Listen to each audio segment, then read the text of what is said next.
What's up? What's up? Welcome, everybody. Thank you for tuning in to episode 3 of the Daily Dose Podcast, sponsored by Jackpack LLC, all organically grown cannabis right here in Albuquerque, New Mexico.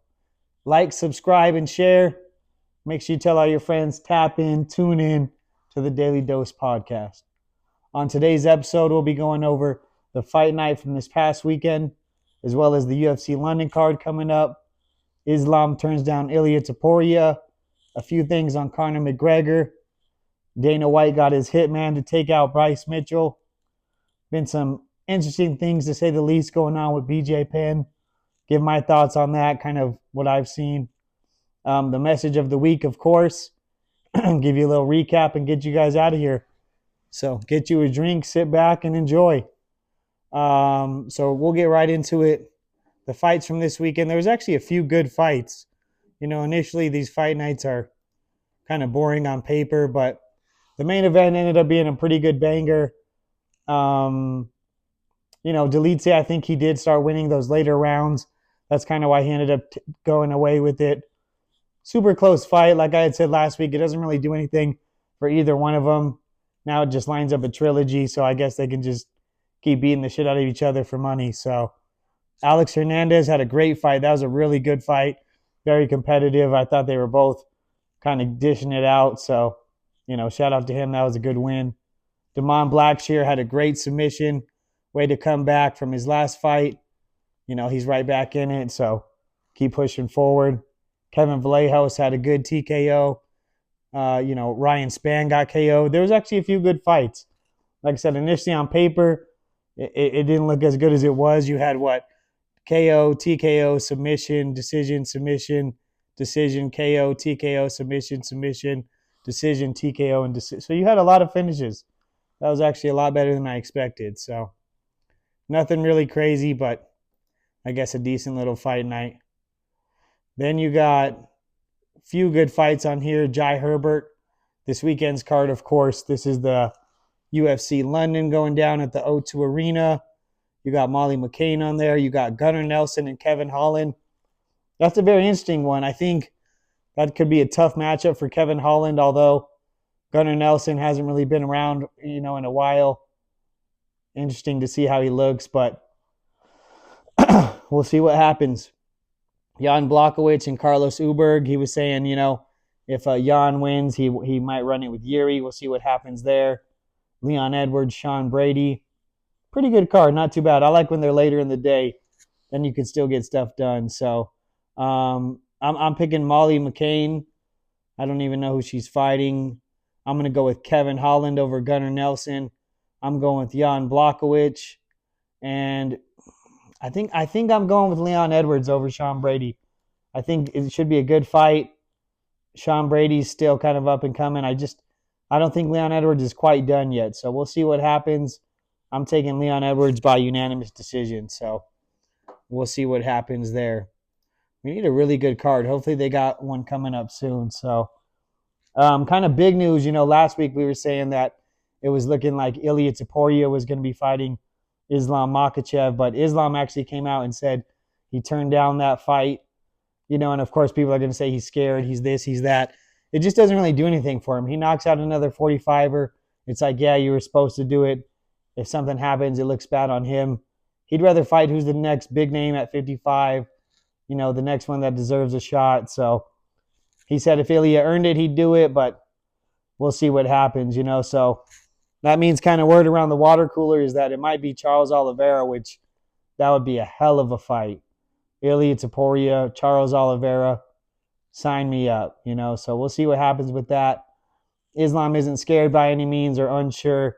It's just one of those things where he's just really trying to build legacy. So you got to respect that. So some things with Conor McGregor. This lad is wild. So the other day before his Limp Bizkit concert, he posted, "Who's going to at Limp Bizkit in Ireland tomorrow? I'll be banging the center of the mosh pit if anyone's looking for their jaw broke and their teeth sent." So goodness gracious, cocaine is a hell of a drug. I don't know what he was thinking with that one. He gets on those zippers and he fires away at night. So That's pretty damn funny. I actually saw a video of him when he was at the concert. Well, he supposedly was there, and the guy from Limp Bizkit let the crowd know, and they actually started booing. It's interesting. I've heard that, I'm sure it's 50-50, but there's a lot of times where he's kind of not viewed how he used to be back home based on the cases that he's had and just kind of some of the things he's done. So it's interesting. I know there's plenty of places he goes. I'm a huge fan. My opinion on his last legal case is like he was innocent in legal court, guilty in civil court. It's one of them things. If I don't fully know one way or the other, I'm still going to ride with him. But, I mean, is he a wild lad? Of course. I think a lot of people kind of look at it the wrong way, though. If you look at any videos of Conor McGregor from when he was 18 years old, he always said that he wanted to be a two-weight world champion in the UFC, have more money than he knew what to do with, and buy his mom a house.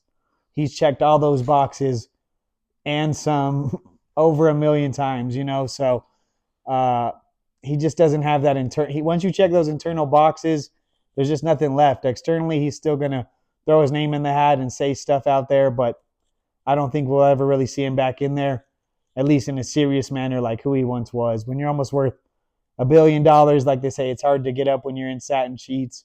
But beyond that, I think once you check those internal boxes, there's just nothing left. So still a legend, two-weight world champ.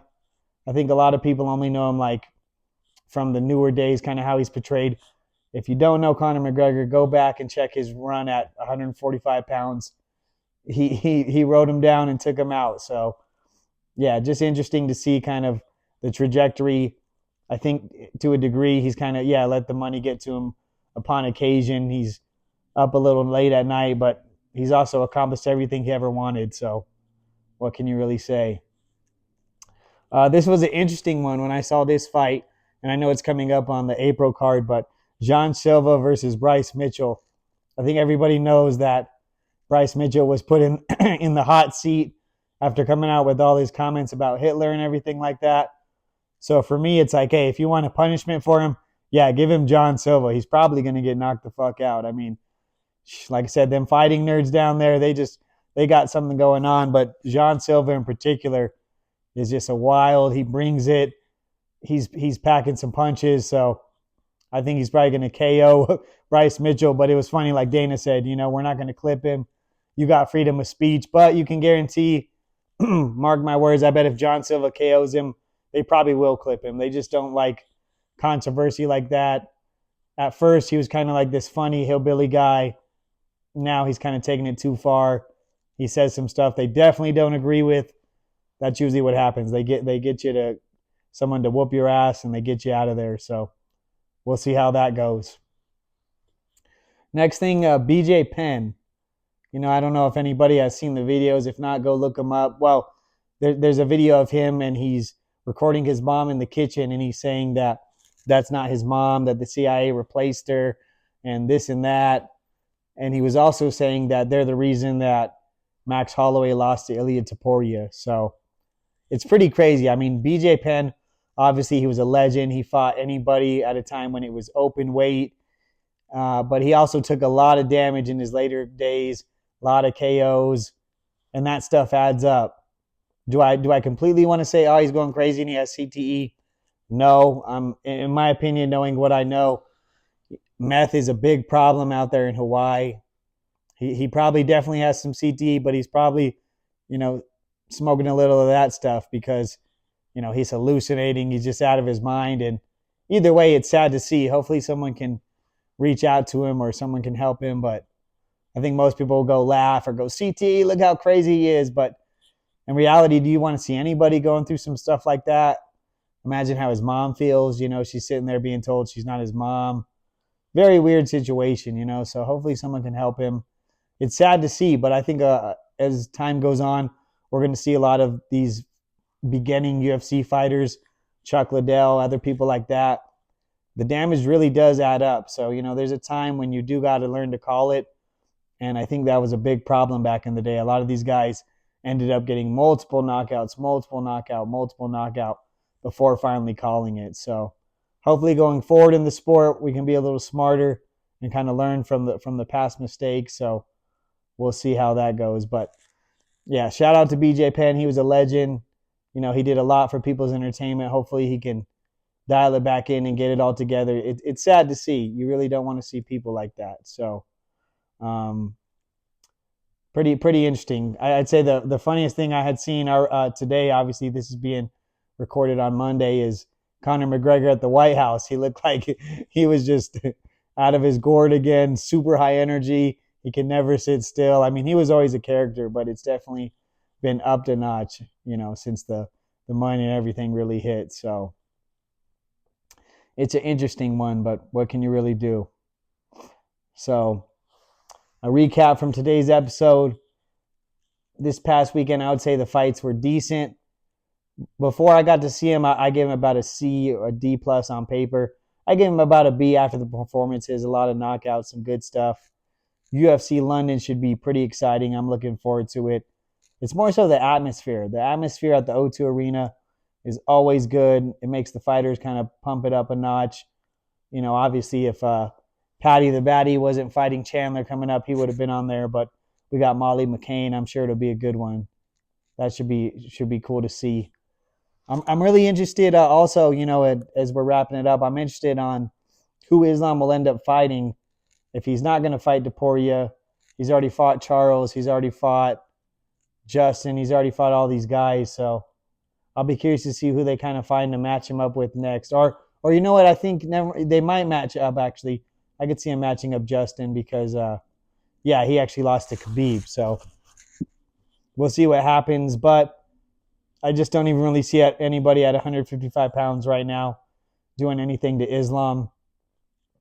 The Charles and Tiporia fight gets me pretty pumped. I'd be down to see that. So we'll have to see what happens. Conor McGregor, I think he always, keeps himself relevant, stays in the news. That's just wild, though, saying you're going to go to a concert and knock people out, especially when some people already don't, view you in a positive manner in your city. So, but who gives a shit when you're that rich? Good luck to Bryce Mitchell as he got a hired hit on him. BJ Penn, hopefully you get it together. Message of the week is that both successful and unsuccessful people are self-made, but it's only the successful people who admit it. The people who are millionaires, created businesses, whatever it is, the people that are doing great are always like, yeah, I did it all on my own. I got here, I did this, I did that. And on the opposite end, the unsuccessful people are like, no, I'm in this position in life because my job, because my friend, because this, because that. The reality is it's because of you. So if you're not where you want to be in life, make sure at the end of every day you look in the mirror and reflect on what you did, what you could have done better, and just pursue that. Everybody should just pursue trying to be the best version of yourself. And whatever you feel down in your heart, don't chase other people's visions. Don't do what this person tells you. Do what you want to do, because life is very important that you live it on your terms while you're here. So that's my message of the week. Thank you for stopping by. Not too much to talk about until we get some better fights going. Like I said, still getting the setup down. Thank you. Like, subscribe, share. Episode 3 of the Daily Dose Podcast.